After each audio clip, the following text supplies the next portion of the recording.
In the halls of the Goblin King. Da-da-da-da. Wait, that's the wrong. I was just about to go into the final countdown. Anyway, this is a while back. I played a game called Desktop Dungeons, and it was similar to a roguelike. It was kind of roguelike. This is a roguelike. If you're not aware with what a roguelike is, it's a game that is very heavily focused on random generation. It's usually very difficult. There's a lot of death, and for the most part, I don't even know if I want to say it that way. You're not allowed to quote unquote cheat by bringing characters back to life, except you can in certain games, and there's all kinds of different ways to cheat roguelikes. Anyway, in Halls of the and there's a very specific visual style associated with roguelikes as well. This particular one, as you might notice right here, with inspiration, the materials placed under the open gaming license by Wizards of the Coast and others. This roguelike was inspired by and utilizes a very similar structure to third edition Dungeons and Dragons. As we will see, we're going to go ahead and create a new character. I wonder, is there a way to look at my graveyard? Let's reincarnate a character real quick. You can see I've died 4 times so far as an orc warrior, an orc warrior, an orc warrior, and a human warrior. But we're not going to do that. We're going to create a new character. Do we want to alter the character generation options? No, we're going to do it as it is. Are we going to make a male or a female character? We're going to make a male character. We're not going to read through everything that's on here. One, if you want to play a roguelike game, there's a lot of upfront investment. It's a completely different system from playing a normal computer game. It's all keyboard controls. It's all ASCII art. Everything is all hotkeys, and you have to put a lot of time. Well, I don't want to say a lot of time. You have to put some time into learning the system. Once you've learned the system, roguelikes all differ between them, but it's all a very similar set of systems. So once you've learned how to play one roguelike, you have that base of knowledge for playing another roguelike. Oop, I just hit my microphone. In this one, we're going to play an orc again, because I just like orcs. And we're going to play a warrior, because I like warriors. And here it randomly rolls... Wow. Up until that last one right there, that was the fastest it has ever rolled my ability scores. It randomly rolls a set of ability scores 5 times, and it gives you these starting bonuses. Either you can have magic items, or innate magical spell power, or psionic abilities, or all kind bonus feats, all kinds of stuff. So here, let's see. I'm playing a fighter type, so I'm going to want to go with probably the 18 strength. I probably want to stay away from these 12s, but 15, 16, and 18 are all good. They all have decent dex. They all have decent con, and then it doesn't really matter as far as int. It doesn't matter as much. Wisdom, charisma, luck. Yeah, I'm really liking this 18 because I get +4 strength as an orc. That would give me a 22, which means I will be bashing the crap out of things. Unfortunately, this one, well, it gives me scale mail +3, so I'm going to have a decent set of armor. And favorite enemy of aberrations, which is, not really useful. This one gives me +3 lenses of the soul and a wild talent to cast chemical simulation, which probably lets me make potions or poisons. I'm not sure. I'd have to look it up. Here I get Lionheart, which gives me a bonus to saves versus fear, and a Cloak of Shadow Shifting. Ooh, I really do like those. These are both good. I'm going to go with A. And the reason why I'm going to go with A is that Cloak of Shadow Shifting. I don't know what it is or what it does. Obviously it's going to let me hide better or something, but I want to find out. And I've already played one guy. It's hard to pass up that 18 strength. Then you choose an alignment. This does have a bunch of effects in this game, but not really, so who cares? Okay, so now as a first level character, I get a feat. As a warrior, I get another feat. And I've got a Cloak of Shadow Shifting, so I'm going to want something that lets me hide. I also look over here at my ability scores. You'll notice that if I put another point into Constitution, I'll go from 15 to 16, which, if it's using the 3rd edition rules, would increase my bonus from +2 to +3. Dun dun dun. What do I want in here? Okay, what lets me hide better? Sneaky. Sneaky is probably a hidey one. +3 skill bonus to hide and move silently, and you can move at full speed while hiding in shadows. Yoink. And then I would also like to take... There's all these feats. They all do stuff. A bunch of these feats do not exist or have been changed from their 3rd edition version. So even though I'm intimately familiar with the 3rd edition Dungeons & Dragons system, even I have to go through and put some work into figuring out what all these do. I'm going to be murderous, just because I like murdering things. And now, the warrior class, when you start off with a magic weapon, and weapon focus with that weapon. And here's where you get to pick which weapon you're going to use. My guy's going to be sneaky because he's got that cloak of shadow shifting. I made him sneaky, and I also made him murderous. So I don't want to give him something like, you know, a two-handed sword. I feel like being a little bit more sneaky. So let's go with, I'm thinking maybe scimitar. Human-sized weapon. Yep, alright, we're going to take scimitar. And we get to spend our skill points. And once again, here, up and down moves up and down the list. Page down and page up is what moves up and down the descriptions. I always like find weakness because it's good. And I can't get spot. The white skills are ones that you can't put any points into, so I can't use that right now. Oh, let's grab athletics and healing, and we'll put another point in find weakness. Confirm, yes. Orcs are automatically given the option to worship Khazrak, and gods and religion play a big role in this particular roguelike. Not every roguelike has that system. But here, if you do things that are pleasing to your god, there's certain actions that are good to them. You gain religion points, and then that aids you later on in the game. If you do things that the god doesn't like, then that's a detriment. Desktop Dungeons had this system. When you were going around, you found a shrine, you could worship that god at that shrine, and you would get certain bonuses based on gaining those faith points. I'm just going to worship Khazrak. And then this one it hasn't been implemented yet, but they have you choose just a descriptor for your character, and it's always these same ones.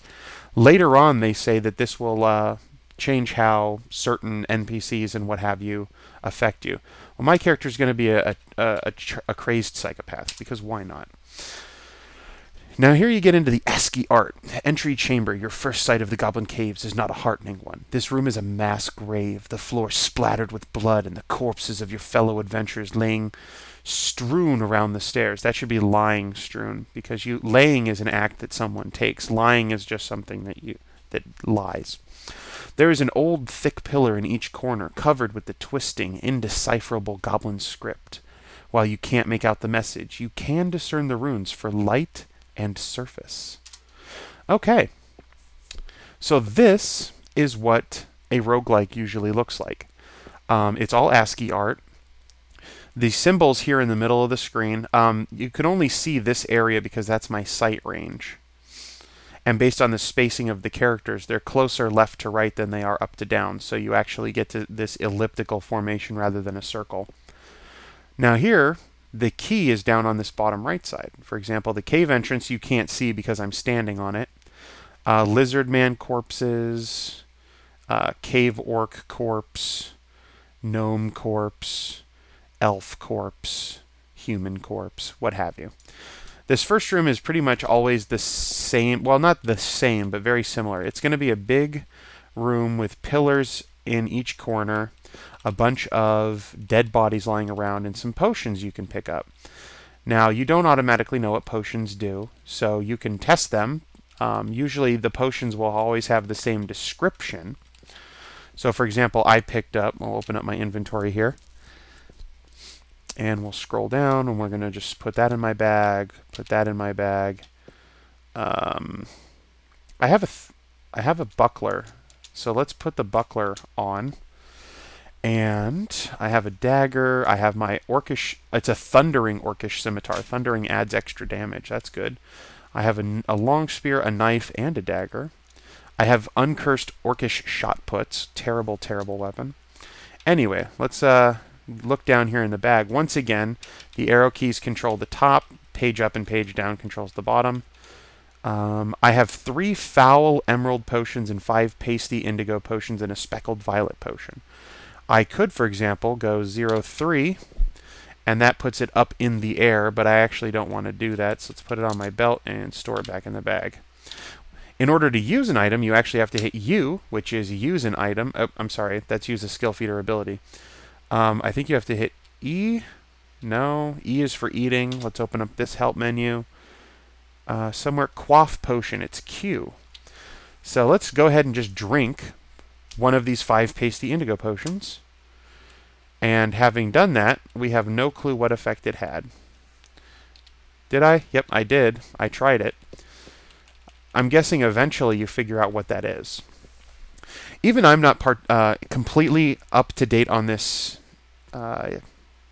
user interface, but over here is my character name, Mazdi, which I've had before, so now I'm kind of upset. I'm a male orc warrior 1 with 0 out of 1,000 XP. It's the first of Suntide. I'm exploring. If I hit S to search, it changes to searching. I'm satiated, which means I don't need to eat food. I'm afoot, which means I'm not knocked prone. I'm healthy, and I'm vigorous. I'm not sure which of those is disease or poison or what have you there. My ability scores, my current attack, so I have a +9 to hit. I do 1d8 plus 7 damage and an additional 1d6 sonic. I move at 125% normal speed. I have light encumbrance. Defense is how hard you are to hit. So that's like your armor class, which usually doesn't get too high. Then you have these armor. So against slashing, 13 points of damage is negated every time you hit me because of the armor I'm wearing. And then I have a move of 75%. Speed is not how fast you move, it's how fast you attack.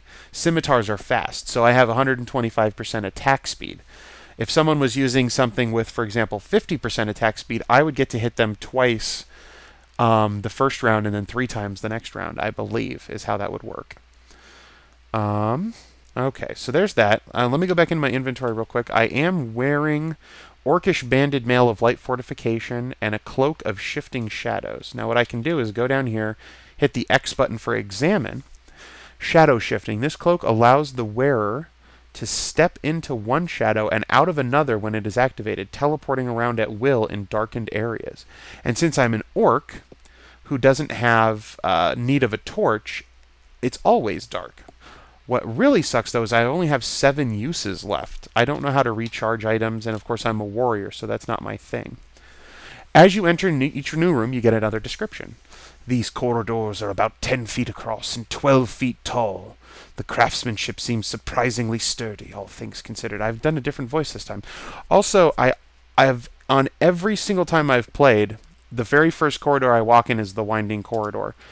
I thought for a moment that... reflex save. Why did I reflex save? Oh, I got hit by a slow trap. I moved too fast. When you normally play a roguelike, alright, this is the slow trap right there. Once you've triggered it, it usually doesn't trigger again. When you normally play a roguelike, you move very deliberately. So, search, looking for traps, move, search, looking for traps, move, search, looking for traps.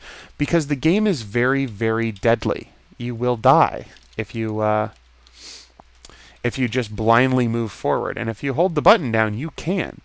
Meeting hall, the upraised speaking platform, and the tiny indentations in the floor where rows of chairs would once have stood mark this as a community meeting hall. If you close your eyes, you can imagine the room crammed with dwarves, drow, illithids, or members of some other underground race, eager to socialize and receive pronouncements from leaders, spiritual or secular. But now it is simply a vast, shadowed, and empty chamber. Uh-oh, from the shadows, a boa constrictor. Catching you flat-footed, a boa constrictor tries to bite you but misses. And you can see up here is the description. This is one thing I don't like. Up here is a description of stuff, and then down here is like mechanics. I want everything like in one spot. I mean, still have 2 sections for it, but I don't like having to look up here to see one thing and then look down here to see the next. So he attacks. He rolled a 4, plus 5, plus 2 from concealment is 11, but my defense is 13, so he misses. What I'll do is just hit to the right, because that's where he's standing. I swing and miss. Bypassing your armor, he bites me and grabs me. So he grappled me, which beats my grapple check. So I am now grappled, and it's going to tell me my sword is too big to use in. Yep. Do I wish to brawl? No. So let's. I don't know how to undo this. I'm not sure how to escape a grapple. You try to okay, if you move away, you try to break the boa constrictor's hold on you but cannot. Bypassing your armor, he bites me again.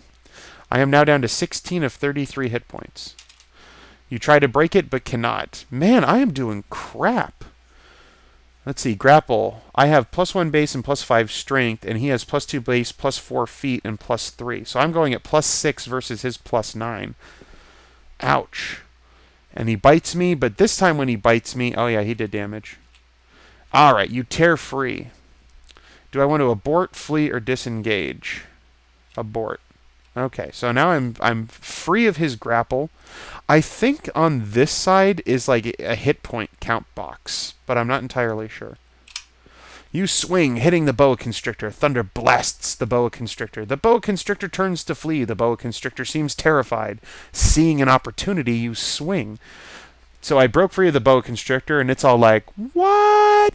And then I slap it with my, well, I don't slap it, I slash it with my thundering scimitar, which, in addition to striking him for, oh, I didn't mean to do that. Okay, so in addition to, does it go this way? No. There it is. So 19 versus 15, and then I did 13 points of damage to it. And that causes it, because it's an animal, it failed its morale check. It's going to flee from me, and that provokes an attack of opportunity. And then I swing and kill the boa constrictor.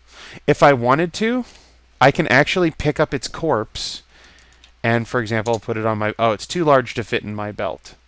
I could stick it in my hand, but I don't want to, so I'm going to drop it, exit that screen. And that's the end of this room. I'm going to search, and I find nothing of significance. Even if you've already explored a corridor like this, that doesn't mean that other monsters aren't coming up from behind you. So even then, you have to kind of be deliberate. I'm not sure if there's a way to move the map. If there's a way to move the map. I know that when you get to the edge of the map, it auto-scrolls, but you'd think there'd be a way to kind of scroll it over to see further. Alright, let's open the door. The door's locked. Pick the lock. I failed to pick the lock. Kick the door down. Wham! Wham! Each wham is how often I've had to roll to kick down the door. The more often you have to kick the door before it finally opens, the more you'll alert monsters on the other side of the door or nearby. So we're going to head down this corridor, give it a search, nothing. And here we found the armory. Rotting stands lined with rust flakes are all that is left of the ancient dwarven armory that once stood here, though a few of the remaining weapons seem to be at least remotely usable. This is a room that's always nearby the start as far as I can tell. There's a human in here. This little dude right here is a human. Now, it doesn't mean he's necessarily hostile. There is the potential to talk to people. I have no clue how to do it. Alright, so what do we have in here? There's a small shield, forges, a sling, a kite shield, which I think I want to pick up. Studded leather, elven, that's probably like an elven thin blade, a knife, a dagger. Alright, so the kite shield is this one over here. An uncursed something. Let's hit the get button. Uncursed studded leather. Don't care about that. Escape. This I do want, however. Alright. Now what I'm going to do is pay attention to my defense, cover, and armor in the bottom. And then we're going to switch it out with the buckler. So it increases my defense by 3, making me harder to hit, but it lowers my armor by 1 because the buckler's +1, it probably adds +1 to all armor. That's good, though. Good enough that I am going to keep the kite shield as my main weapon. Yep. Orc double axe. Alright, human. Now, if you're going up against someone who is not normally going to be attacked. For example, every time I've met an armory beforehand, there's been Modrons in it. and or modrons, or however you want to pronounce it. Basically, mechanical guys that go around and do their thing. They're robots. They're D&D robots. Um, when you tried to walk into one, which is normally how you attack something, it asks you, "Do you want to attack?" And that means that they're neutral to you, or at least they're not hostile towards you. So you don't have to attack them. So I'm going to do that with this guy. I'm going to walk into him, and it says confirm attack. I'm going to hit no. And I'm going to go in here, and I'm going to see, how do you talk to someone? Talk is the T button. Okay. Talk. And I'm going to choose my target. I'm going to hit... I honestly don't know what these necessarily mean. I know up, down, left, and right is the direction from your character. But the asterisk, T is target, N and A I don't know. And a lot of times it'll say like floor, or if you're standing on something, that's what'll be there. And it upset me because one of my characters had a wand of healing. And when I healed him, the first time I used it, it didn't work because I failed my use magic device check. The second time I used it, I healed myself. And then the third time I used it, it used up charges. I passed my use magic device check, but it didn't heal me. And I was wondering if maybe I was healing the floor. But anyway, let's talk to this human. So this is a human wielding an orcish rune-covered nunchuck. Okay, that's my target. Do I want to greet him, distract him, enlist him, request him, or taunt him? I'm going to greet him. Wake the human? Oh, he's sleeping? Yes. The human wakes up. You chat with the human. Well, wonderful. No. Let's talk to him again. That is my target. And this time I'm going to request. And I'm going to use my intimidate. Issue which request? Follow after me, fight against an enemy, go to a location, stop fighting, take watches with me, or give an item to me. Give me an item. What item would you like? A rune-covered nunchuck? No. Torches? No. Foul emerald potion? No. Scroll, robes, more torches, or a boomerang? How about none of the above? You can keep all that. Oh, you have to choose something now. Well, let's just take that torch. Oh no, it's part of his personal property. Hey, he's running away from me. No, don't attack. I guess it's just he's awake now. I was thinking maybe if he was moving around, that meant he was upset with me. Now, I've never come across one of these pound signs before. Oh, yes, I have. The last time it was white, though. So these are webs. Webs in the corridor. You're tearing apart the old webbing. I'm terribly afraid of coming across a giant spider. And let's do a quick search. Nothing. Okay. And a door. Open the door. The door opens. Ooh, more webbing. Oddly formed hall. You've given to wonder if the odd shape of this room is some artifact of a long-forgotten purpose, or if it is simply the result of a continual cycle of crafting, abandonment, and rebuilding that characterizes dungeon structures. There are some typos in here, especially like when I was reading the race and class descriptions. Ooh, that symbol is a chest. I know what that is. Alright, search. Nope. And up here we have a spitting spider and a scroll labeled Fenrig Virix. I have no clue what the scrolls are supposed to do. I will state that if you're being threatened, the game does not let you search. So I use the search button kind of as a indicator. Wow, there's a bunch of spitting spiders in here. That would explain all the webs. Last time I came across a webbed corridor, there was no explanation for the webs. Ooh, another chest. Oh, right. Well, let's go over here and open the chest. Now, down at the bottom, this is sometimes confusing. Up here's my stuff. Down here is the chest. And there might be a better way to do what I'm doing. I'll show you if there's anything in here I want. I don't want the chakram. There are a lot of chakrams and boomerangs in this game. Bone mail armor. Speckled emerald potion. A scroll labeled Solon Seer. A healing kit. Okay, let's take the coins. So I grab the... Oy vey. Okay, escape. Escape. Escape. Oh, jeez. Drop. Okay. Now let's try this again. 08. There we go. Now I've got gold pieces. And normally what I'll do is I'll put them on my belt, and then I'll hit the S button, which stores.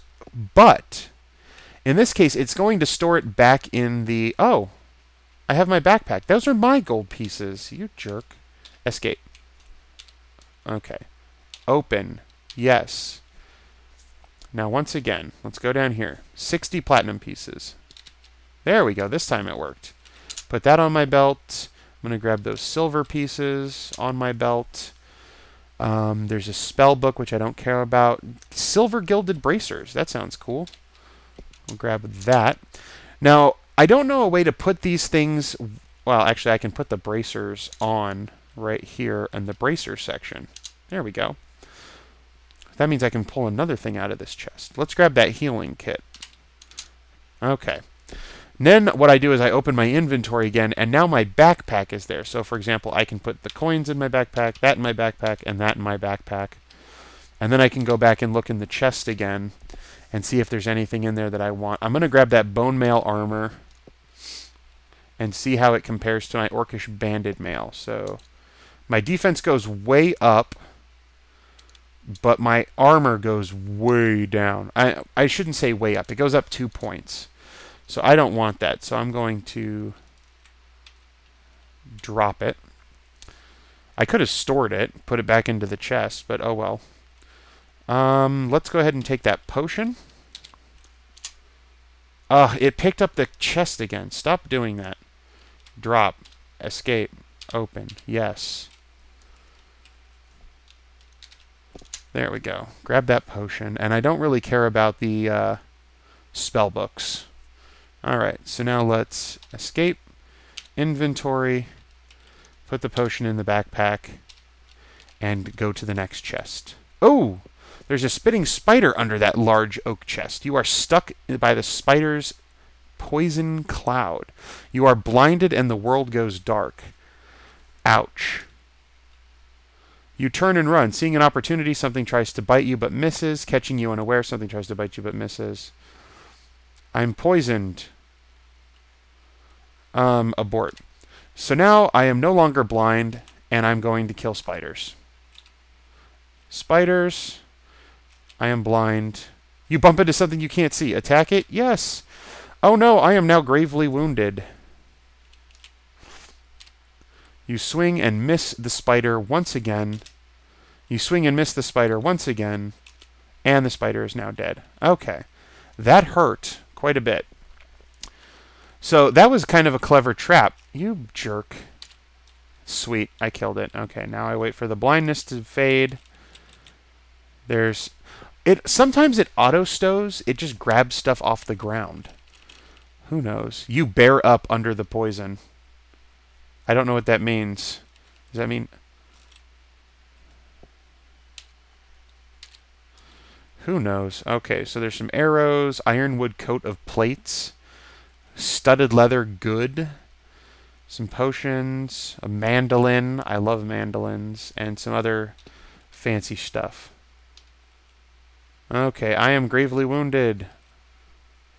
Abort. Okay, now there's a way to go diagonally, actually, in this game. Page up and page down move diagonally up to the right and down to the right, and then home and end move diagonally up the other ways. So I can go ahead and just kill him like that, you little jerk. Anyway, if you think this kind of game is fun, you can get Incursion Halls of the Goblin King on Linux and Windows and Mac, and it's free. And you just download it from their website. And I find it fun, and I've wasted half an hour, and I barely explored just a couple rooms. So that's how these kinds of games work. I will go escape and show you that you can save so that you can come back to your game by, down here, restore a saved game. This game is nice in that if you die, you can reincarnate a character where you get to keep all of your... I think you get to keep all of your gear, but you might lose, like, experience. Course, recover a crash game. The game is only version 0.6.9H, so it's still in development. You can change system options. This is where I learned a lot of stuff about the game system. Read the introduction. That's just the... there's a lot of stuff here. And unlike before, here, page up and page down literally go a whole page. But it'll give you a little bit of an overview on how that works. You can go into the help, and of course, there's a bunch of manuals. There's a wiki, there's a strategy guide, all kinds of fun stuff. Even I haven't read yet. But this was a game someone had told me about the other day, and I decided to try it. Maybe it's not in development anymore since it says 2007.